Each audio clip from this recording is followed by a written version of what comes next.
Congressman, I want to shift gears into your son because it's a big national issue. I've got to say that he just continues to impress everybody in the liberty movement, that he so deftly handles all these attacks. He has Joe Biden coming out against him in private meetings saying he's got to be dealt with. He's got Chris Christie coming out. He's got the president coming out against him, Karl Rove coming out against him. When the entire establishment is lining up against somebody, you know they're good. And the way he's really trying to defund the foreign bribery, the foreign aid, the way he's standing up against drones, I tell you, what is your take on them all lining up to shoot down Rand Paul?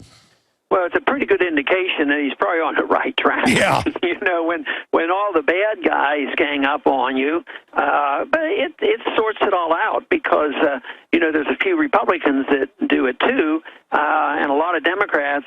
But the leadership of both parties can't stand any of us.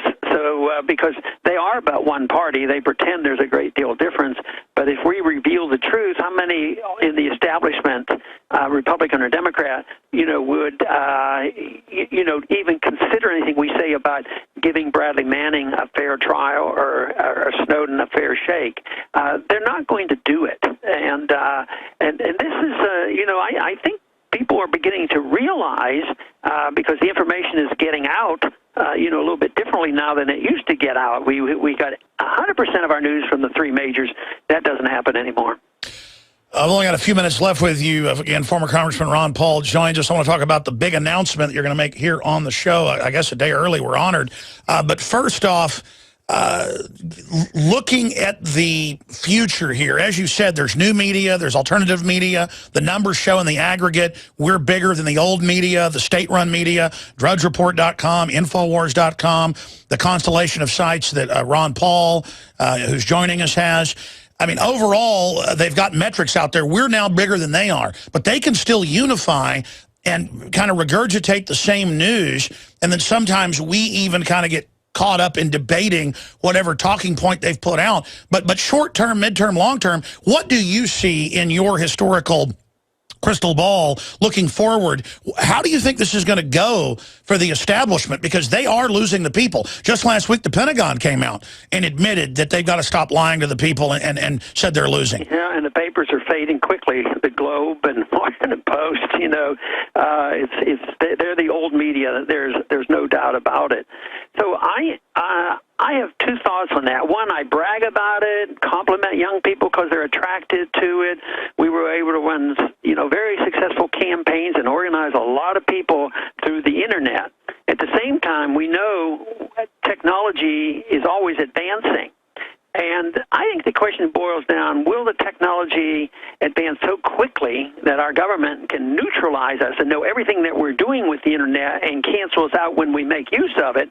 Or will we be able to get around them and be able to have our own protection about government invasion or some alternatives? Can it become internationalized? I don't know these techniques, but it's going to be technological because the government's not going to go away quietly. They will have to admit one of these days that the days of the three majors dictating everything to us are over, that the access to the internet and what we're trying to do, you know, with our new programming, I think is a real challenge to them. But under the conditions of today, that's what we have, and we have to make the best of it. Incredibly said, and I'm not trying to sit here and gush over what you just broke down, but that's the battlefield, and the establishment in cybersecurity admits this is a takeover. They're saying the Pentagon, the CIA will be involved in domestic psyops. They've always been, but now they're openly announcing it, and that they want to use technology to crush the public and manipulate social networking instead of the people using it to restore freedom and liberty. So there is a battle, a war going on. Do you agree that we're entering the event horizon, and that it will be the individual out there right now becoming a citizen journalist and supporting independent media who will decide the future of this fight?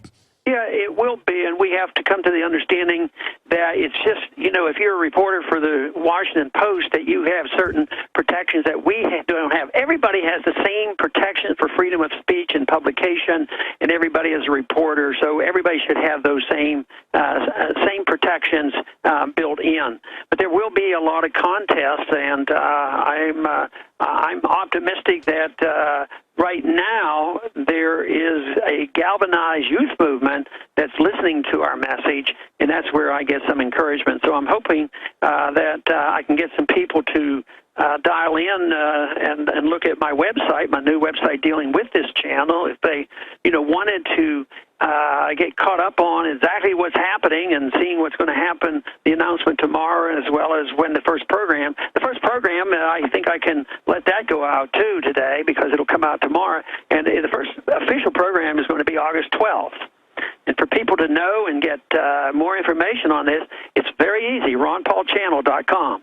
Absolutely, and this won't be released till tomorrow, but you guys sent it to us early. We have your press release here, August 12th, 2013, so it will be launched, and you've already got hundreds of thousands of people that are signing up to be part of the channel. And if people will support InfoWarsNews.com, and if people will support RonPaulChannel.com, and if people will support the true new independent media and journalism, we'll be able to hire the reporters. You'll be able to hire the reporters. We'll be able to hire the filmmakers, the researchers.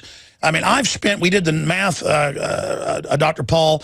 In my 18 years, the amount of money I've made and put back in is $36 million wow. that I've put in to Infowars.com and what we do. And it takes a lot of money to be able to do this, folks. You need to go be part of RonPaulChannel.com.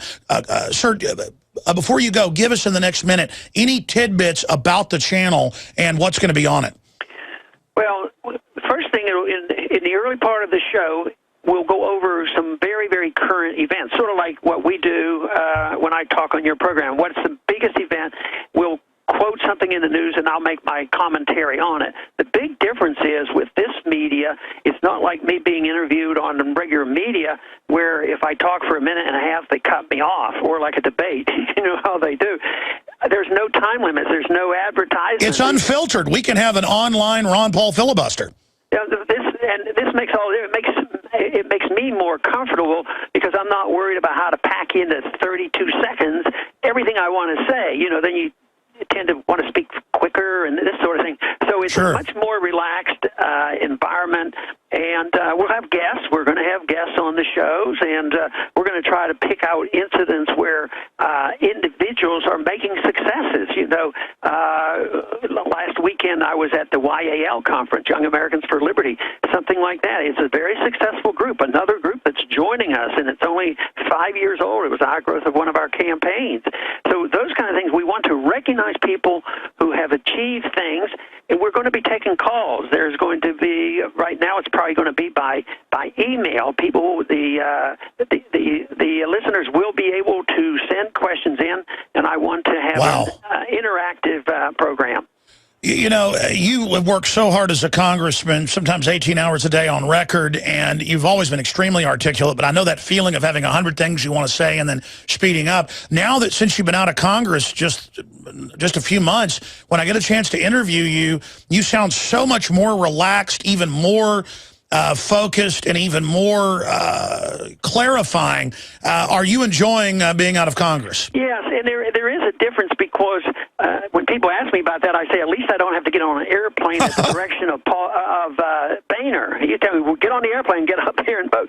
And the neat thing about my channel is that we have an office here in Lake Jackson area where we put the studio, so I don't have to drive to Houston. I don't have to go anywhere, and that makes a big difference also. And incredible. It is more relaxing. I have more time to read. Matter of fact, I thought I'd be so busy, and I'm having a little more time to write as well. So I feel pretty good.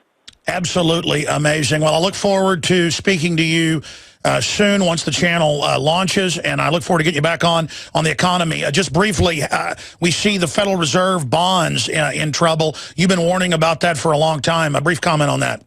Well, yes, there was a statement out the other day on how many billions of dollars they lost because interest rates have crept up a little bit against their wishes. So that represents losses in the real value of those bonds.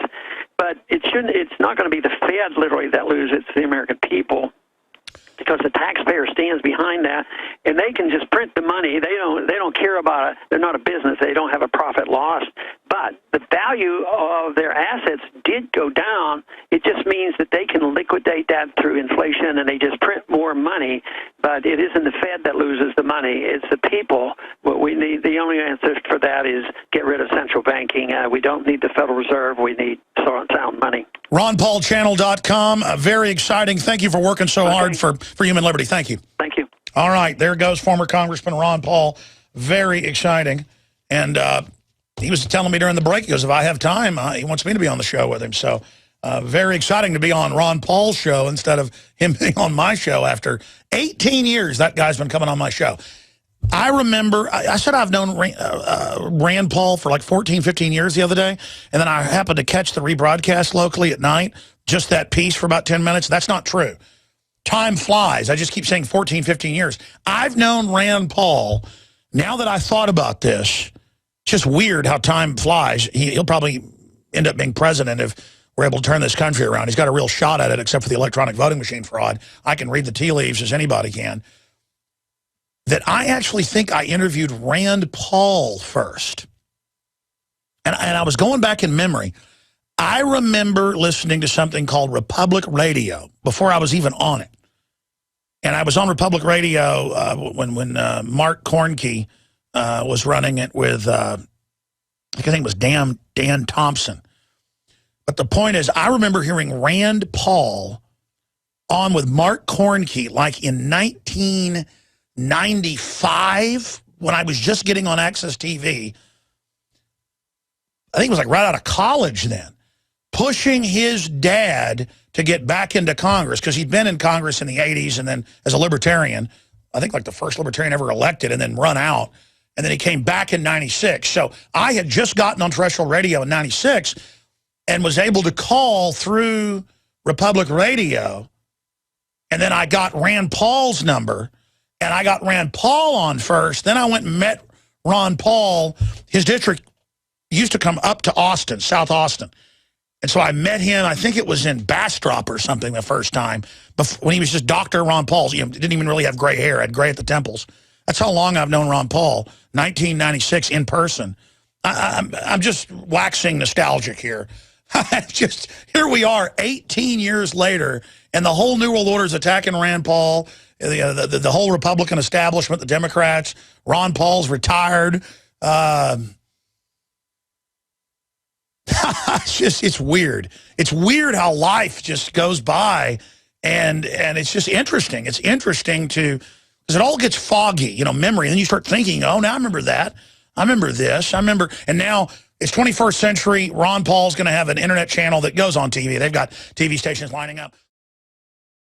Now you can watch Alex Jones live at INFOWARS.com/show. You'll find links to all of our content there and a free 15-day trial for Prison Planet TV. You can also browse the network, the INFOWARS Nightly News, and over 60 movies and documentaries all together in one place. You can watch the Alex Jones radio show live as it happened. So check it out, INFOWARS.com/show.